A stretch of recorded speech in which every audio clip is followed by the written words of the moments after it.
Nacional.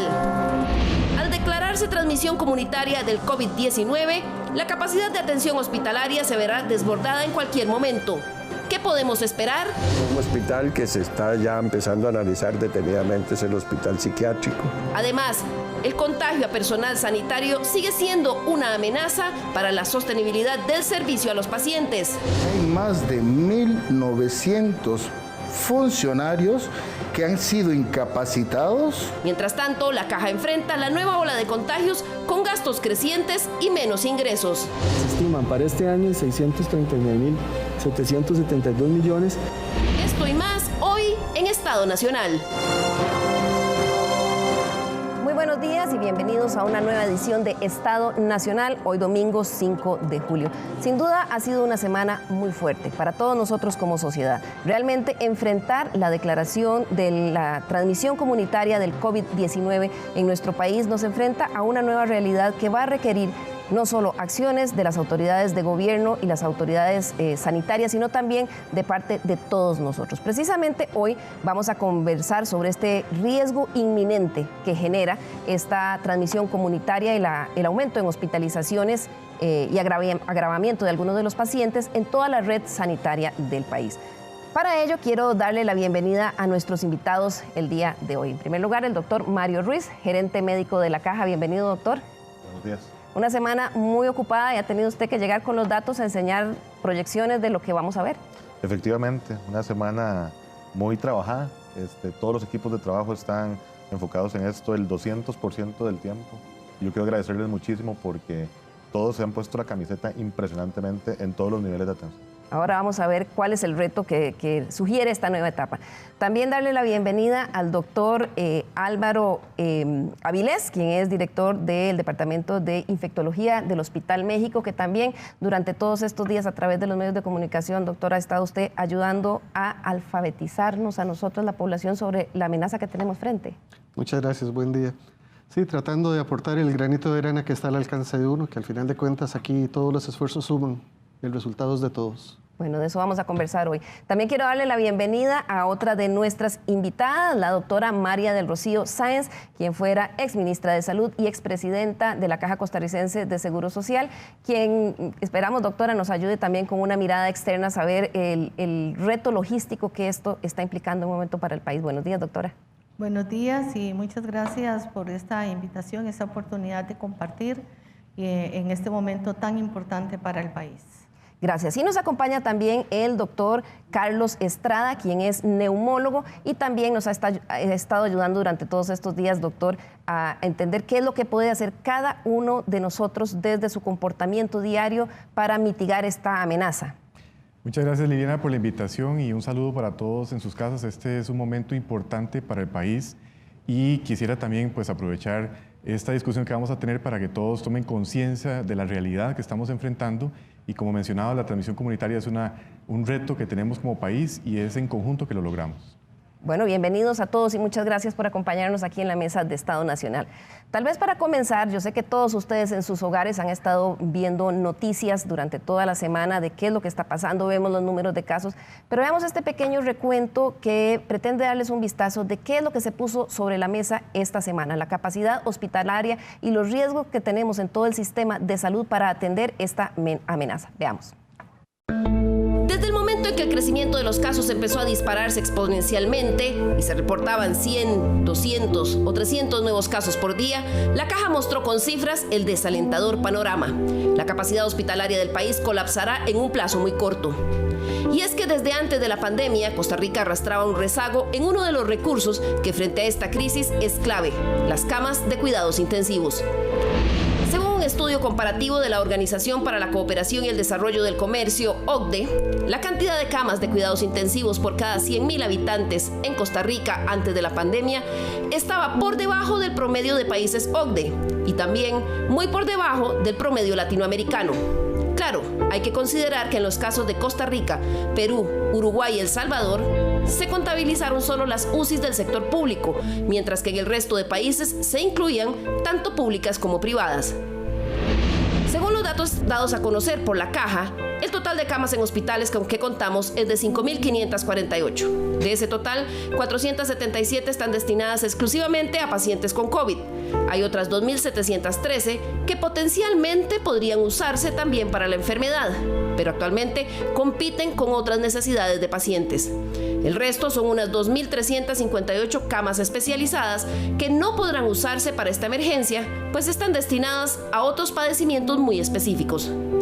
Lo que más preocupa a las autoridades de salud es un eventual crecimiento de casos de pacientes hospitalizados que por su gravedad requieran una unidad de cuidado intensivo, pues en todo el sistema público solo se cuentan con 257, de ellas 24 destinadas exclusivamente para el COVID-19.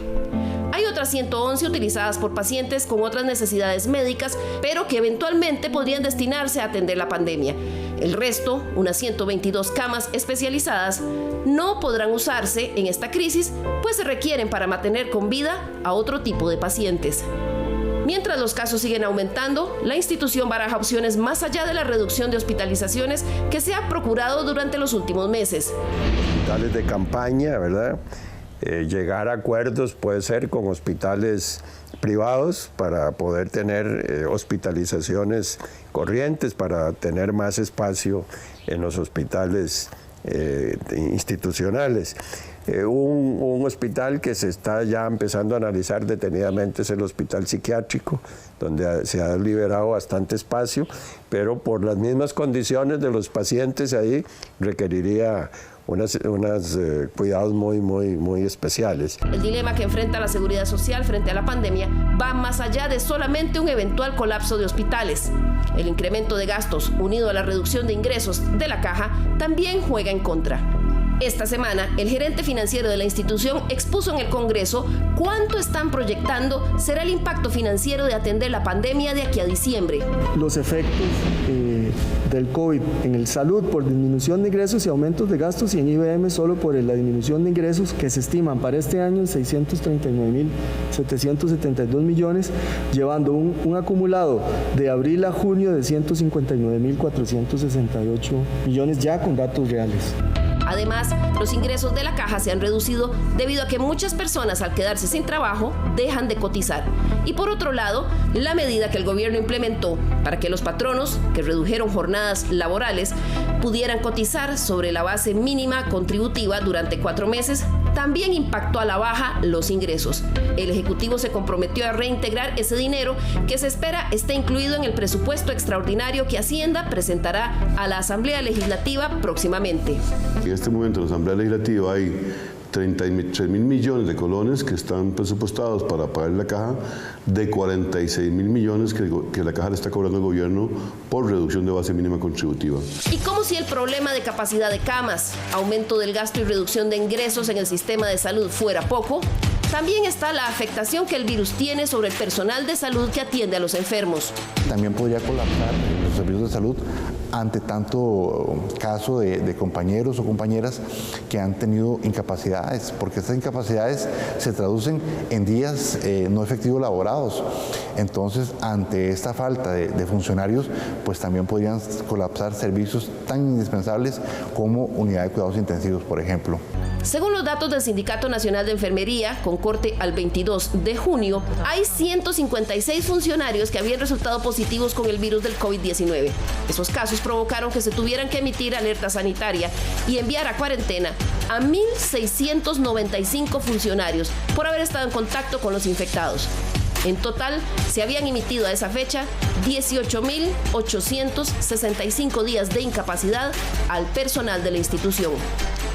El Sindicato de Médicos Especialistas presentó un recurso de amparo contra la Caja cuando al principio de la emergencia no se permitió a todo el personal usar equipo de protección como mascarillas, sino solo las que atendieran pacientes COVID. La Sala les dio la razón en un fallo a inicios de junio. La Sala Cuarta, después de analizar toda la documentación que la Caja Costarricense de Seguro Social entrega como evidencia probatoria de que no era cierto, definen que sí es cierto, que la posición del sindicato era real, que no se le estaba dejando al funcionario utilizar sus mascarillas o los equipos de protección suficientes, poniendo en riesgo esto. Hemos detectado nosotros ciertos lugares o centros de trabajo donde ha habido desabastecimiento, provocado por dos razones: una, o porque no hay, o dos, por problemas de gestión administrativa.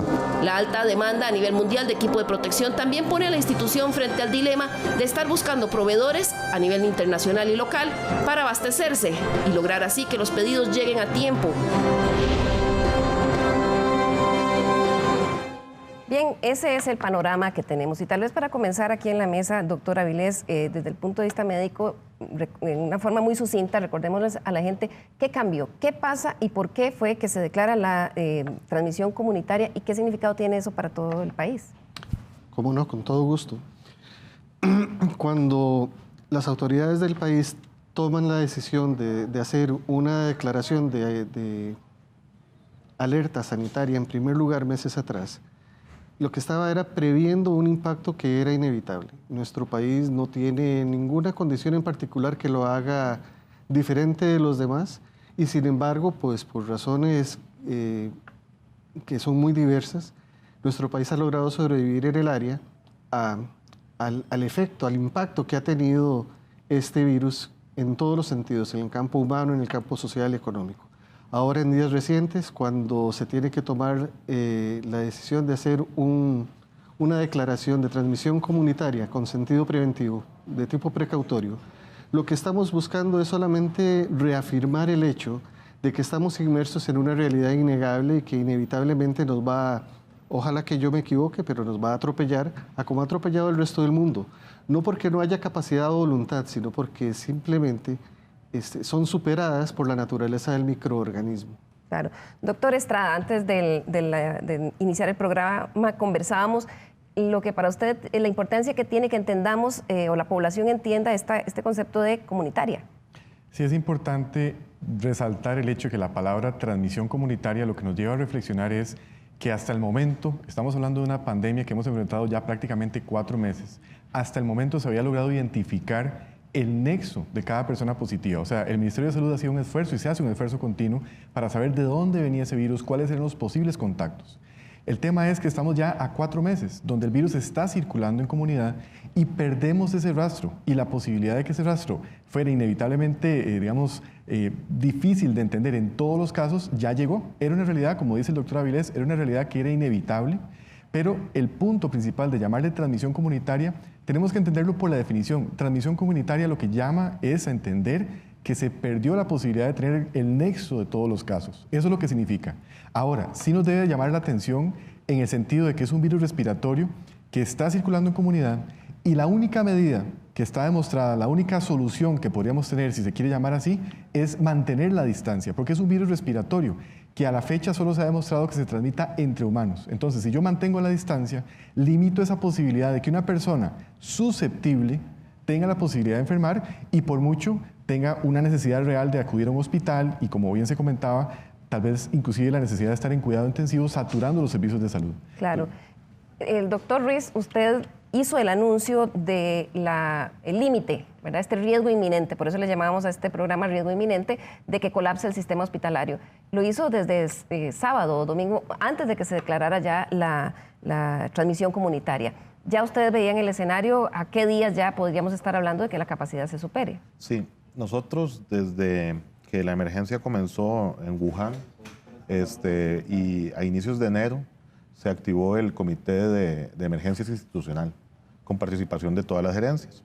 Y estuvimos analizando el comportamiento de esto en otros países desde el inicio, porque no es normal que de repente China cierre una población de 8 millones de un día para otro. Entonces nosotros decíamos, no, aquí hay algo que hace pensar que esto es más grande de lo que pareciera. Y ya estamos ahí. Y ya estamos ahí, exactamente. Cuando vimos que Estados Unidos cerró con China, que Europa, Italia cerró la mitad un día, al día siguiente cerró todo el país y España cerró al día siguiente y toda Europa, entonces eso hacía pensar que la situación se podía complicar. Algo que hemos decidido desde un inicio, desde el día 1, es ser muy transparentes con la información. Informar todo día a día, qué está pasando, seguir los lineamientos de la Organización Mundial de la Salud a través de la OPS y del Ministerio de Salud, tratar de prepararnos lo más que pudiéramos con equipo de protección personal, pero desde un inicio... A pesar de que, como veíamos en la nota, doctor, el sindicato presentó un recurso de amparo en marzo que se falló ahora el 5 de junio, que obliga a la Caja, digamos, que reconoce el esfuerzo que ha hecho la Caja por distribuir el equipo de protección, pero que también dice que debe fiscalizarse, y eso tiene que ver con la distribución. ¿Ha habido problemas en la distribución del equipo de protección? Ha habido lineamientos que han variado a lo largo del proceso, porque los lineamientos se establecen en conjunto con expertos. Y entonces han habido varios lineamientos de cuándo utilizar mascarilla, de qué tipo de mascarilla utilizar, de cuándo utilizar mascarilla de tela y cuándo no. Y eso ha sido inclusive a nivel del país. Al inicio no se recomendaba la mascarilla de tela, ahora se recomienda utilizar una mascarilla de tela. Eso ha generado también confusión, doctor Avilés, porque primero hay lineamientos que dicen no se debe usar la mascarilla de tela, no se debe usar cubrebocas, después dicen sí se usa en público, pero no en supermercados y no en moles. Esta semana que sí. ¿Cuánta confusión generan estos anuncios y por qué ha habido esta evolución de anuncios? La confusión surge porque la gente quiere que haya un comportamiento único, lineal y predecible. No logramos todavía interiorizar el hecho de que la relación de un ser macrobiótico, de un macrocelular, con un microorganismo, que a veces ni siquiera pudiéramos decir que está vivo, es dinámico, y como dinámico es cambiante. Nos obliga a mover las velas según la dirección del viento. No podemos ser estáticos porque ya es histórico el dilema filosófico entre lo estático y lo cinético, y la biología es cinética. Ha generado malestar porque las personas... Tal vez confusión, doctor. Sí, y es que sí es cierto, es confusión, pero la confusión desemboca en malestar, porque la gente, de alguna manera, con mucho respeto, yo creo que no ha terminado de aceptar algunos grados de responsabilidad que cada uno de nosotros tenemos que ejecutar individualmente para que el resultado colectivo sea provechoso. El hecho de que a mí me cambien las reglas no me gusta, porque para empezar, al ser humano casi nunca le gusta que le pongan reglas. Somos precisamente, desde un punto de vista biológico y social, animales que tienden a la independencia. Cuando nos gusta, como dicen, hacer lo que queremos y lo que nos da la gana. Lo que nos da la gana. Entonces, es natural que en un sistema social, independientemente del modelo político que le rija, ya sea de izquierda o de derecha, siempre hay disidencia, siempre hay personas que operan en diferencia, algunos con base y fundamentos muy sólidos, otras personas solamente porque sí. Y ese evento es lo que lleva a que entonces ese disconfort genere malestar y que la gente haga menos esfuerzos por entender que es el dinamismo biológico el que domina a la sociedad. Claro, doctora Sáenz, ¿usted considera que estos cambios en las directrices de cómo debemos protegernos son normales en una pandemia o deberían ser un poco más claros y consistentes? Bueno, normalmente cuando uno conoce la enfermedad, como podría ser el cólera o podría ser otra enfermedad que se manifiesta en forma pandémica, se tiene casi que todo el conocimiento cuando empiezan a darse los casos. En el caso específicamente de este coronavirus, no se conocía, no se sabía a ciencia cierta todo lo que sabemos hoy y todavía nos falta muchísimo por conocer sobre el comportamiento y la transmisibilidad. Así que uno de los aspectos muy importantes en esta pandemia es precisamente que estamos, el mundo y Costa Rica incluida, aprendiendo de la experiencia de otros, del conocimiento de otros y obviamente gracias a los científicos y también quiero hacer un llamado aquí de importancia a todas aquellas revistas de nivel internacional que permitieron que todo el conocimiento que se estaba generando se empezara a publicar de una forma rápida para que todos nos preparáramos. Entonces, yo creo que es muy importante que todos asumamos que hay un grado de incertidumbre y que ese grado de incertidumbre tenemos que manejarlo. Claro. Entonces, y lo manejan las autoridades y tenemos que manejarlos nosotros como ciudadanos y como parte de nuestra autorresponsabilidad, de la responsabilidad para con nuestra familia, para con la comunidad y obviamente con el país y con el nivel global. Claro. Doctor Ruiz, ya usted ha sido muy claro de qué no tiene, hasta dónde llega la capacidad hospitalaria. Hablemos de cosas concretas. Los respiradores. Se había aprobado una compra en la Contraloría General de la República para 300 respiradores. ¿Cuántos han llegado efectivamente y van a llegar el resto o no? Al día de hoy han llegado 22.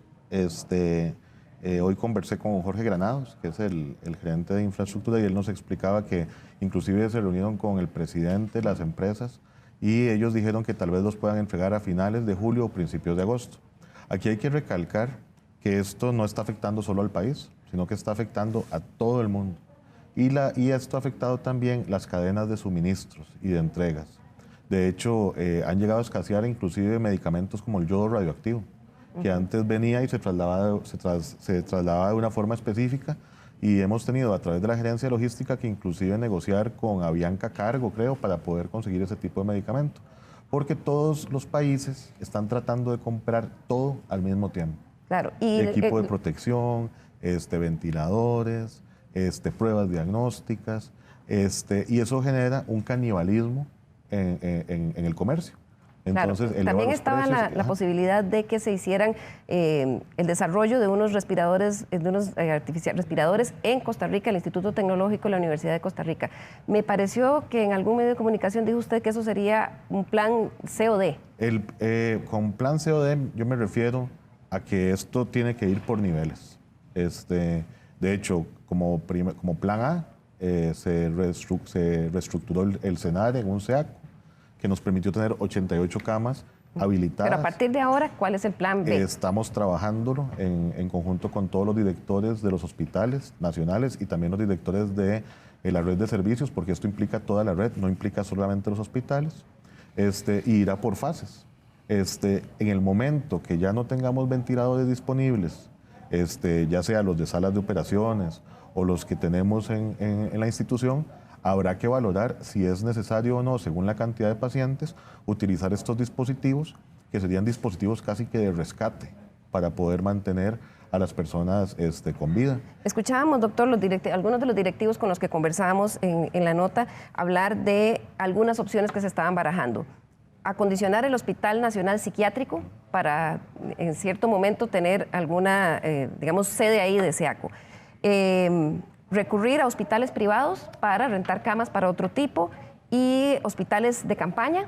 Y también alguien me habló el otro día, no sé si eso lo está considerando la Caja también, en algún momento tener sitios de emergencia como los que hemos visto en Brasil o en otros países donde en un estadio se meten camas. ¿Cuál es el plan? Porque creo que durante toda la semana ha sido bastante claro que va a colapsar el sistema hospitalario. Esto es cuestión de días. ¿Qué sigue? ¿Qué están pensando? Primero recordemos que esto es una emergencia nacional y que se está manejando como tal, en conjunto con la Comisión Nacional de Emergencias, el Ministerio de Salud, Fuerza Pública. Yo no descarto ninguna posibilidad, pero sí hay que recalcar que no se trata solo de un asunto de tener una cama disponible.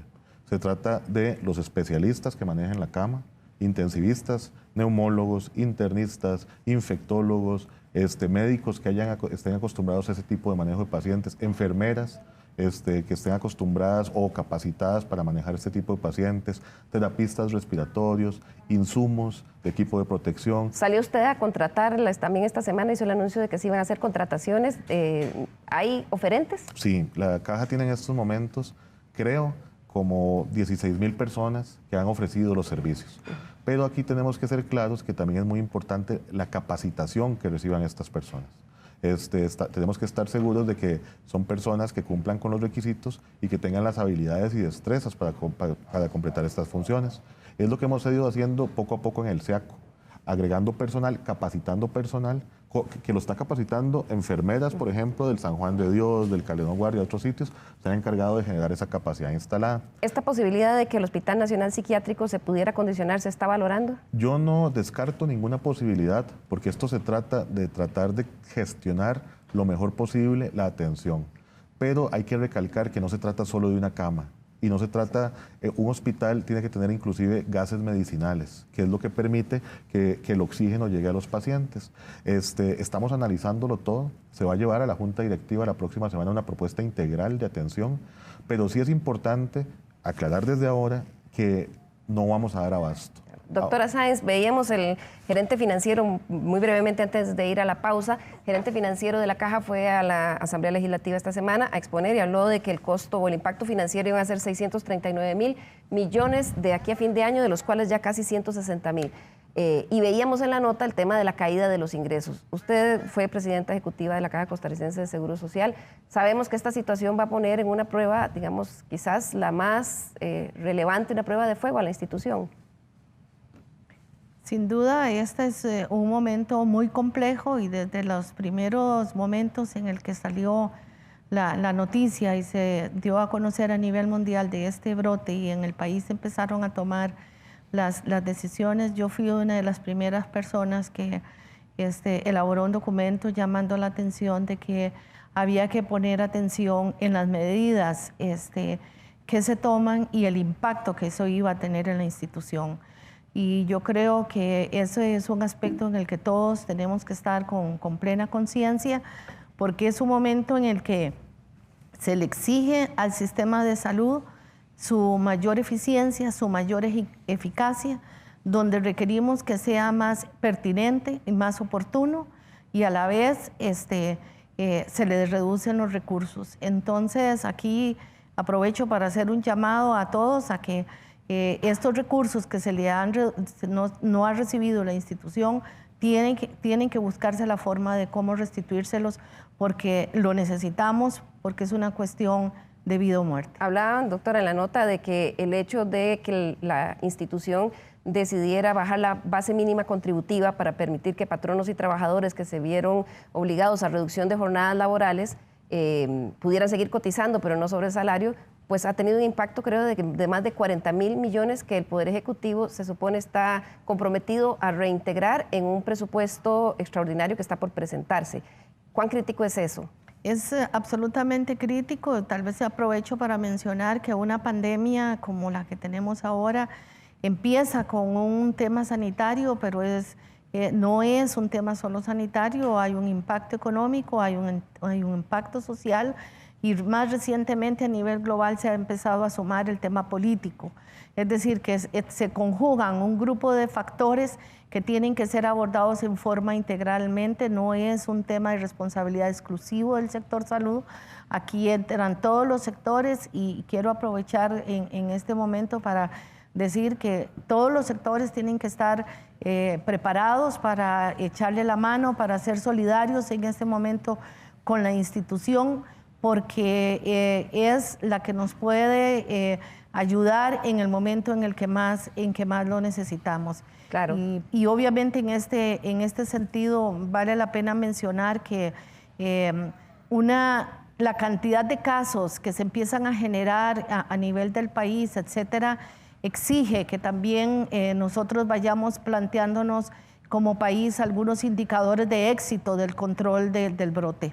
Otros países ya han estado planteando algunos indicadores de éxito para han llegado al nivel en el que estamos nosotros, han empezado a controlar los brotes, vuelven a aparecer, pero ¿cómo es que han llegado? Es porque han planteado algunos indicadores de éxito y los indicadores de éxito tienen que ver con la identificación de los casos,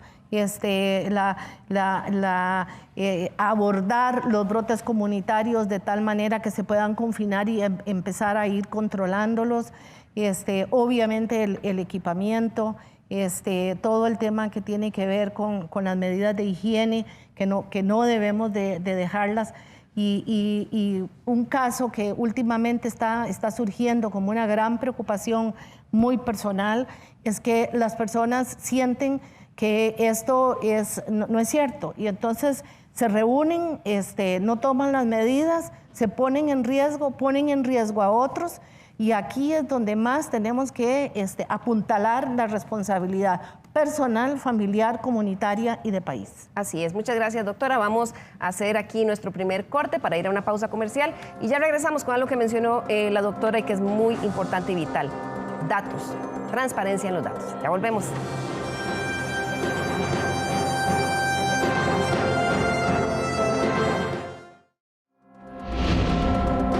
Estamos de vuelta en Estado Nacional hoy domingo. Recordarles que nos escriba al correo l.carranza@teletica.com. Díganos de qué tema quiere que conversemos aquí en Estado Nacional. Háganos sus sugerencias, sus críticas. Su opinión realmente nos importa mucho. Bien, y estábamos hoy con nuestros invitados en Estado Nacional conversando sobre el riesgo inminente que tiene todo el sistema de salud costarricense y el personal sanitario del país frente a esta emergencia. Antes de ir a corte, la doctora Sáenz hablaba de la necesidad de empezar a generar indicadores de éxito y hablaba también de los datos, eso se hace basado en datos. Vamos a ver una nota que habla sobre las proyecciones que hizo que publicó la Organización Panamericana de la Salud, basados en el modelo de un instituto de la Universidad de Washington esta semana, sobre cuándo podría ser el pico de máximos casos en América Latina, y ellos decían que lo peor está apenas por venir. Veamos.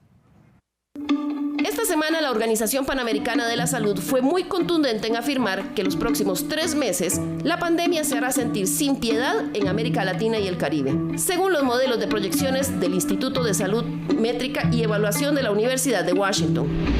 En América Central, países como por ejemplo El Salvador, Guatemala, Honduras, México y Panamá verán el pico de casos en agosto, mientras que Costa Rica tal vez llegue a este pico en octubre. Ante estas proyecciones, el ministro de Salud mostró sus reservas. Es un aporte que ellos dan para tratar de entender el comportamiento, pero lo cierto es que ellos asumen las presunciones o los factores que ellos asumen para hacer esas proyecciones son básicamente el mismo para todos los países. En el caso de Costa Rica, por ejemplo, hacemos presunciones que son mucho más apegadas a la realidad nacional y eso nos permite pues también hacer modelaciones que están en realidad más ajustadas. Ya dijimos que esta semana vamos a dar actualización de las proyecciones y el modelamiento que hemos estado trabajando con el CIMPA, ¿verdad? El Centro de Investigación de Matemática Pura y Aplicada de la Universidad de Costa Rica, que es nuestro centro oficial. El Ministerio de Salud firmó un convenio con el Centro de Investigación en Matemática Pura y Aplicada de la Universidad de Costa Rica. Sin embargo, el convenio tiene carácter de confidencialidad, lo que ha hecho que algunos profesionales de áreas científicas pidan abiertamente que se publiquen no solo las proyecciones y estadísticas de la pandemia, sino también el modelo matemático y los supuestos en los que se basa para el modelo que está usando oficialmente el gobierno, para que esté sujeto a revisión y discusión académica y científica de pares. La existencia de un solo modelo oficial es una debilidad inaceptable para la seguridad del pueblo costarricense. E insisto, esto significa que más personas evalúen el modelo que existe y que muchas más otras personas utilicen los mismos datos con los que este modelo fue ejecutado para obtener otro tipo de predicciones y encontrar lo que llamamos el consenso. El ministro de Salud insistió a inicios de la semana que lo que se publica en la página del ministerio es suficiente. El modelo es sumamente complicado, o sea, las fórmulas que ellos usan para llegar a eso, tomando en cuenta, son expertos que trabajan por 18 años en modelamiento matemático, que tienen una red de consulta de este modelo de redes a nivel internacional, y justamente ese análisis que lleva a llegar a esas proyecciones es sumamente complejo. O sea, lo que hacemos público es el Excel y el PDF, con mucho gusto, ahí están. Sin embargo, otros expertos, como el biólogo matemático Tomás de Camino Beck, insisten en que es necesaria la transparencia. Los matemáticos estadísticos no son equívocos, o sea, no son perfectos, tienen supuestos, tienen limitaciones y necesitan una verificación de la comunidad científico-técnica de alguna manera. Entonces, la mejor manera cuando se van a usar para toma de decisiones, para verificarlos, es publicar abiertamente las técnicas, las estrategias, los modelos, las teorías que se utilizaron para desarrollarlos, para que personas puedan verificarlos. Bien, y este es un debate que se ha dado entre algunos sectores de la comunidad científica en Costa Rica. Esta semana el Ministerio de Salud dio a conocer algunas de las proyecciones, o hizo una actualización de las proyecciones. Pero, doctor Estrada, tal vez si conversamos un poco si esta inquietud es justificada o no. Estamos viendo todos los datos, o hay algunos otros datos que, digamos, basado con lo que se colecta, sería interesante conocer, no para que el público en general lo conozca, sino incluso para la toma de decisiones. Es importante entender que que los datos son los que nos permiten digamos, visualizar el comportamiento del virus, especialmente en esta fase de la pandemia donde ya tenemos mayor posibilidad de hacer pruebas, que es una realidad. Al inicio de la pandemia Costa Rica no tenía la capacidad de hacer tanto testeo como estamos realizando en este momento, y eso nos permite entender inclusive en forma más dramática o más rápida cómo se comporta una curva en semanas que cambian, como la semana pasada a esta, y ahí es donde nace tal vez la inquietud de muchos cuando hablamos de los modelos. Quiero aclarar que los modelos matemáticos son formas de predecir y permitir tomar decisiones en forma anticipada. El tema curioso es que, como se mencionaba en la nota, la OPS propone un modelo que es tal vez un poco más general, donde inclusive se plantea que para octubre Costa Rica tendría cerca de 8 fallecidos digamos, en el contexto de cada millón de habitantes, cosa que no está sucediendo ahorita, estamos cerca de 3 por cada millón. Es un modelo que entonces uno dice, bueno, ¿será que es muy catastrófico y por eso no queremos adoptarlo? Esa no es la realidad. La realidad es que un modelo matemático se construye con una serie de variables, es una cuestión meramente estadística de la ecuación, cómo se genera, y la variable que utilicemos en nuestro país no se puede aplicar a otros países de Latinoamérica. Es interesante porque vean que Costa Rica se ha comportado muy diferente al resto de Latinoamérica, inclusive vemos la comparación directa, por ejemplo, con Chile en este momento. Costa Rica es un país completamente atípico, y aún dentro de lo que estamos manejando como una emergencia nacional, estamos con un comportamiento de un virus que no tiene ese comportamiento agresivo tan dramático como se ve en este momento en el sur de América. Eso significa que el modelo exacto, el modelo más preciso, tendría que ser un modelo que se adapte a la realidad que va cambiando en nuestro país. Y eso hace entonces necesario entender que sí, es cierto, y estoy de acuerdo con los científicos que mencionan que los datos dan la información, los datos nos dan la realidad del comportamiento, pero yo no puedo basarme únicamente en el modelo matemático. Y en eso tiene toda la razón el señor ministro, el doctor Daniel Salas, donde afirma que yo no puedo predecir únicamente con el modelo el comportamiento de este país. Si nos devolvemos a marzo, muchos de los modelos que se planteaban tal vez ponían un escenario más catastrófico y no sucedió porque tuvimos una medida muy restrictiva, muy acatada y preventiva en Semana Santa. En este momento volvemos a retomar esa dinámica de un país que está enfrentando mayor cantidad de casos positivos, mayor cantidad de pacientes hospitalizados, y nos obliga a que ese modelo se adapte. Y precisamente, si aplicáramos un modelo generalizado, donde cualquier persona puede accesarlo y revisarlo, genial, pero no logramos entender la dinámica local, la posibilidad de respuesta, como ha comentado el doctor Ruiz, no es lo mismo tener la capacidad de 100 camas disponibles para pacientes a tener un país que se colapsa. ¿Usted coincide, doctora Sáenz? Yo diría que todo el esfuerzo que se hace para construir los escenarios son muy importantes, porque como ya se ha dicho, permite tomar las previsiones, pero como bien lo dijeron los expertos, no hay un modelo único ni perfecto, porque los modelos matemáticos parten de unos supuestos que van cambiando, y la pandemia es absolutamente cambiante, absolutamente en todo. Nada de lo que ayer ya sabíamos hoy se mantiene. Pero a mí me gustaría volver al comentario que hice anteriormente de los indicadores de éxito. Es muy importante construir los escenarios, pero también es muy importante construir los indicadores del desempeño de lo que estamos haciendo. Y yo creo que ahí, en esta etapa, es el momento ideal para ir mostrando esos indicadores del desempeño. ¿A qué me refiero con esto? Por ejemplo, toda la desagregación de datos por cantón, por distrito que tenemos ahora, perfectamente pueden utilizarse para establecer algunas metas para ver cuál es la transmisibilidad, cuál es la incidencia de los casos. Realmente ese tema de que no encontremos los contactos es absolutamente importante. Nosotros tenemos un sistema de salud basado en atención primaria con presencia en todas las comunidades, un expediente digital único en salud en el que conocemos dónde están las personas que tienen riesgo. Así que viene un momento en el que toda esa capacidad que tiene el país se pueda volcar en la construcción de esos indicadores y decir, hoy visitamos tantas casas, hicimos tanto, llamamos por teléfono, eso depende del riesgo, ¿verdad? Por supuesto, por ejemplo, en España el primer nivel de atención está llamando a las casas directamente, y entonces esa construcción de indicadores de éxito del desempeño del sistema tienen que ir acompañando toda la construcción de los escenarios. Existen, doctor Ruiz, ¿se están levantando esos indicadores de éxito Claro. de lo que se está haciendo? ¿Cómo se estaba Sí. sistematizando? Primero, yo quería, cuando yo estaba estudiando, había un profesor que decía que lo único que uno puede tener por seguro de una proyección es que no se cumpla. Y los modelos no son oráculos. Y ante la misma incertidumbre que genera esto, uno espera como ser humano que un modelo le diga qué va a pasar, cuándo va a pasar y cómo va a pasar. Los modelos sirven para tener una idea vaga de qué podría pasar, pero inclusive en base a las medidas, prepararse para asignar recursos. Exactamente. Pero imagínense que nosotros en marzo, cuando comenzó la pandemia, pensábamos que la primera ola nos iba a impactar muy fuerte. Gracias a las medidas que se tomaron, no nos impactó. Eso no quiere decir que el modelo o la probabilidad de que algo nos pasara fuera falsa. Todo lo contrario, eso genera algo que se llama la paradoja de la prevención. Y por eso es que hay que tener tanto cuidado con las proyecciones, porque no hay que darlas por un hecho. Todo lo contrario, hay que tratar de evitar que eso pase. Y usted como infectólogo, doctor, me imagino que es una cosa con la que ha vivido siempre. En infectología las proyecciones son básicas, pero ¿qué porcentaje es importante para asignar recursos en política pública y cuánto para prevenir?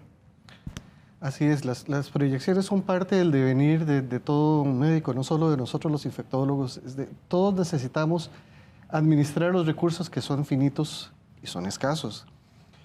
Pero vamos a lo que mencionábamos hace un rato y que de alguna manera el doctor Ruiz acaba de mencionar. Y lo dijo la doctora Sáenz también, dinamismo. En tanto estemos hablando de un modelo en donde se introduzca un ser biológico que sea impredecible, le asigna una cuota de azar y de impredictibilidad a cualquier modelo que nosotros hagamos. Entonces, por ejemplo, en mi hospital nosotros sabemos cuál es el comportamiento de las bacterias por cómo ha sido la frecuencia históricamente y con base en eso diseñamos qué vamos a enfrentar. Pero a nadie le podemos garantizar que ese modelo se va a cumplir 100%. Claro, sirve para correr escenarios, pero hablando de nuevo con los indicadores de éxito, ¿se están construyendo? Nosotros tenemos la ventaja como país de que tenemos un sistema de salud universal, dividido en niveles de atención, con un nivel de atención primario muy fuerte, que era lo que decía la doctora Sáenz, con un expediente digital único en salud en todo el país. La misma información que hay en el EVAIS es la información que va a haber en el Hospital México. Y el doctor desde el Hospital México puede ver qué medicamento le recetaron a ese paciente en el EVAIS. Eso nos permite tener indicadores y tomar decisiones. De hecho, y yo lo he dicho ya varias veces, nosotros tenemos la bendición de que estamos previendo la ola 2 o 3 semanas antes de que llegue. En otros países como España o Italia, la ola la vieron cuando les pegó en la cara y los pacientes comenzaron a llegar a los hospitales. Aquí es otra cosa que yo quería recalcar, y es una frase que leí el otro día que me dejó muy impactado. Aquí el enemigo es el virus y al que tenemos que ganarle es al virus. Entonces, la comunidad científica, la comunidad política, la sociedad, la comunidad de salud, lo que tiene que hacer es unirse cada vez más para enfrentar el virus. Claro, y que haya transparencia en la información y que no haya opacidad. Ahora que usted habla de ese tema de medir los indicadores de desempeño de las acciones de salud, nos llamaba mucho la atención a un grupo de periodistas el hecho de que, por ejemplo, la hidroxicloroquina, Costa Rica decidió desde un principio con un protocolo administrarla no solo a pacientes COVID, sino a todos aquellos sospechosos. Eso fue en un momento dado, luego cuando se hace la publicación en una revista científica que dice que no debe ser, se suspende, creo que luego ¿Cuán exitosa fue la aplicación de hidroxicloroquina en pacientes de COVID en Costa Rica? Esa es la ventaja del EDOS y de tener la información ahí. En un inicio, como medida casi que de salvamento, porque como decía la doctora y como lo hemos dicho todos, de esta enfermedad conocemos muy poco y vamos a ir aprendiendo a lo largo de los años pero ¿funcionó la hidroxicloroquina? Al analizar la hidroxicloroquina, entonces lo que decidimos fue darla a los pacientes que no tuvieran factores de riesgo que contraindicaran la hidroxicloroquina. Eso generó 2 brazos, por así decirlo, uno con, otro sin. Cuando analizamos la información, bueno, en eso salió el estudio muy criticado de Lancet, donde hay algo raro pasó con ese estudio porque tenía debilidades metodológicas. No, y no solo eso, los que lo hicieron no eran muy reconocidos en la comunidad científica y de repente una revista muy reconocida en la que sería un honor que le publiquen a uno algo, se retracta y publica un artículo, muy raro estuvo eso. Pero entonces nosotros nos dimos a la tarea de revisar nuestra información, que tal vez a eso es a lo que se refiere también el señor ministro con respecto a las proyecciones de la OPS.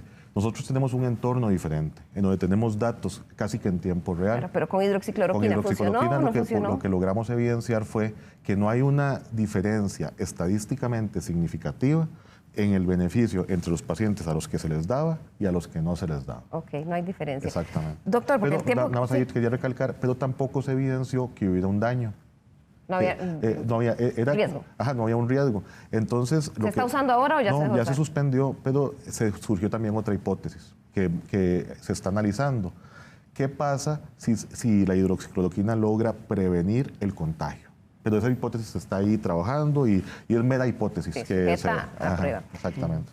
No quisiera terminar el programa, doctor, sin que usted me cuente en este momento cómo es para el personal de salud en los hospitales, cómo están viviendo este momento. Este momento ha tenido 2 episodios.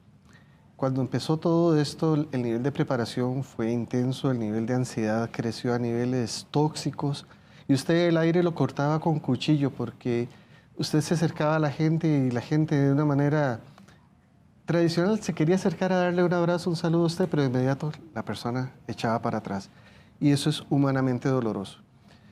Hubo una cantidad de compañeros de trabajo de todos los niveles, profesional médico y no médico, profesional de enfermería, compañeros de servicios generales que estuvieron afectados, varios de ellos gravísimos en terapia intensiva y han logrado ir saliendo adelante. Y a como salían ellos adelante se alegraba uno y veía a sus compañeros levantarse y uno decía, bueno, caramba, sí se puede, tenemos la capacidad, la posibilidad, pero la esperanza humana nos lleva a veces a cegarnos y bajamos un poquito la guardia en algunas cosas. No solo los que trabajamos en salud, pues, sino todo el país, todo el mundo ha sufrido esto. Ahora que estamos nosotros viviendo este impacto de nuevo, la tensión surge otra vez y usted ve caras largas, caras frías, expresiones rígidas. La conversación inevitablemente gira en torno de esto. ¿Viste que tal persona se afectó? Y que cuando se afectan además tienen que... ¿Qué significa, por ejemplo, mandar de cuarentena a 15 o 13 personas en un servicio cuando pasa lo que pasó, por ejemplo, en el San Juan de Dios o en Calderón? Claro, tiene varias repercusiones muy significativas. La primera es, en forma instantánea, que el servicio de salud va a verse menguado. Y si nosotros en este momento menguamos, disminuimos la capacidad de respuesta de una unidad de cuidados intensivos y sacrificamos una UTI, estamos negándole al país unas de las pocas camas que tenemos, las camas y el personal que se mencionaban anteriormente, pero en una forma paralela. Estamos privándole a esa familia de cada uno de los trabajadores la tranquilidad, la paz, la serenidad que necesitamos todos en este momento para hacer las cosas bien.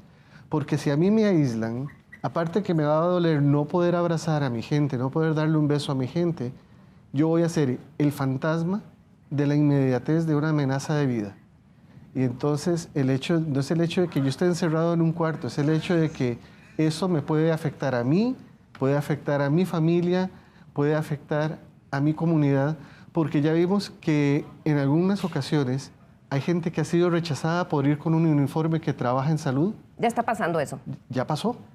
A una compañera que trabaja en enfermería de Alajuela le negaron el servicio público porque iba con su uniforme de salud. Y eso hay que concientizar porque es probable que siga, conforme empecemos a ver más casos y haya algunos hospitales abarrotados con el servicio, se pueda generar esto. Y si me permite, es natural que la gente tenga miedo. Pero aquí más que miedo hay que tener respeto para enfrentar al enemigo. Lo acaba de decir muy bien el doctor Ruiz. El enemigo es el virus, no somos los que trabajamos en salud. Y aquí yo quisiera, pues, con mucho respeto, pedirle a las personas que, como nos han dicho que los que trabajamos en salud tenemos que ser consistentes, yo quisiera consistencia de ellos. No les estoy pidiendo que me aplaudan, que nos aplaudan como lo hicieron y que agradecemos inmensamente porque creo que por primera vez se dieron cuenta de la bendición que significa tener el sistema de salud que tenemos en nuestro país. Yo no les estoy pidiendo aplausos, les estoy pidiendo que me colaboren, que sean respetuosos, que eviten, que no se expongan sin necesidad. No es el hecho de que nuestro sistema tenga capacidad o no, vaya a caer o no. Es el hecho que detrás de cada paciente hay una historia de vida, hay proyectos, hay sueños. Y que sigan adelante, se corten, no depende del doctor Ruiz, de la doctora Sáenz, del doctor Estrada o de mí. Depende de cada uno de ellos y de esos protagonistas. Entonces, los invito a que sean ellos los héroes de esta pandemia, los que saquen adelante con dignidad y con la frente en alto a este país. Y eso lo podemos hacer asumiendo la responsabilidad que tenemos de mantener todas las medidas sanitarias, distanciamiento social, uso del equipo de protección, evitar romper las burbujas y salir en conglomeraciones. Lamentablemente el tiempo se nos está acabando. Doctor, pero antes termino con usted. Yo creo que esto está empezando, se van a poner las cosas complicadas, vamos a salir adelante como sociedad. Todas las sociedades que han enfrentado esto salen adelante, pero para eso hay que unirnos como nunca.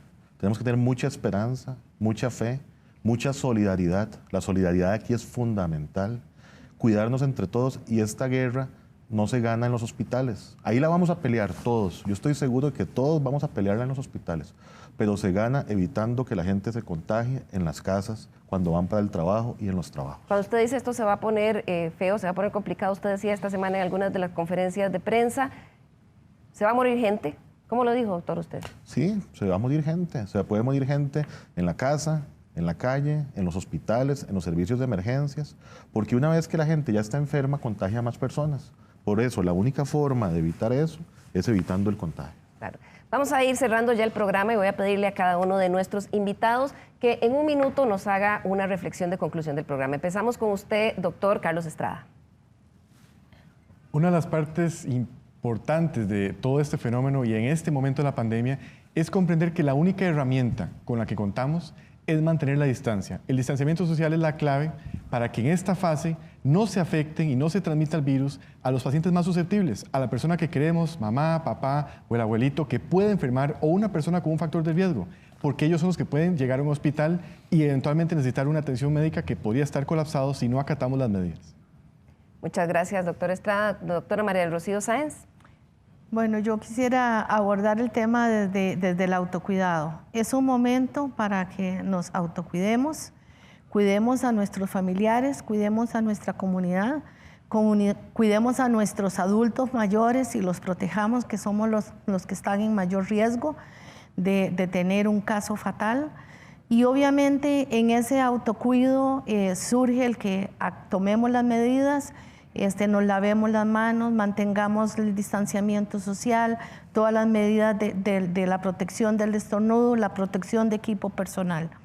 Y en el caso del personal de salud en específico, todo el personal de salud que está en los hospitales está ahí preparado, capacitado para brindar una atención, y lo hace con mucha dedicación y mucho respeto, pero también espera que esa dedicación y respeto venga de la población, y que con esa misma dedicación se respete ese trabajo, porque ellos también requieren ese cuidado por parte de la población. Así que yo terminaría con esa reflexión. Muchas gracias, doctora Sáenz. Doctor Avilés, en una semana en que probablemente como costarricenses nos preparamos a ver cientos de casos reportados diarios, más hospitalizaciones y más muertes, sus conclusiones. Las conclusiones que yo quiero recordar a mi pueblo, primero es que la solución la tienen ellos en las manos. Cuentan con nosotros hasta donde nuestra capacidad humana y material nos den, porque voluntad nos sobra. Pero entonces el éxito no depende, repito, de los que estamos en la guerra, la primera línea, depende de los que saben que esta guerra no debe realizarse. Si no hay amenaza, no hay guerra. Entonces convoco al pueblo, le pido de corazón que con la misma altivez que nuestros abuelos dieron sus vidas en 1856 y 1857, seamos orgullo del mundo, no porque un país pequeñito se opone a sistemas grandes, no, sino porque somos un país que, aunque pequeñito, somos muy grandes, capaces de hacer aquello que queramos. Tenemos el coraje, tenemos la capacidad, lo que nos falta es la voluntad, la empatía, el respeto para los demás, pero sobre todo para nosotros mismos. Muchas gracias, doctor. Doctor Ruiz. Yo quiero primero agradecerle a todos los compañeros que están trabajando en el frente de batalla prácticamente. Son héroes de verdad y siempre les voy a estar muy agradecido. Segundo, el enemigo es el virus. Tenemos que unirnos cada vez más. Hay que cuidar muchísimo a los adultos mayores, principalmente a los que tienen factores de riesgo. Y mantengamos, por favor, la esperanza, la fe y la solidaridad, porque eso es lo que nos va a ayudar a salir adelante.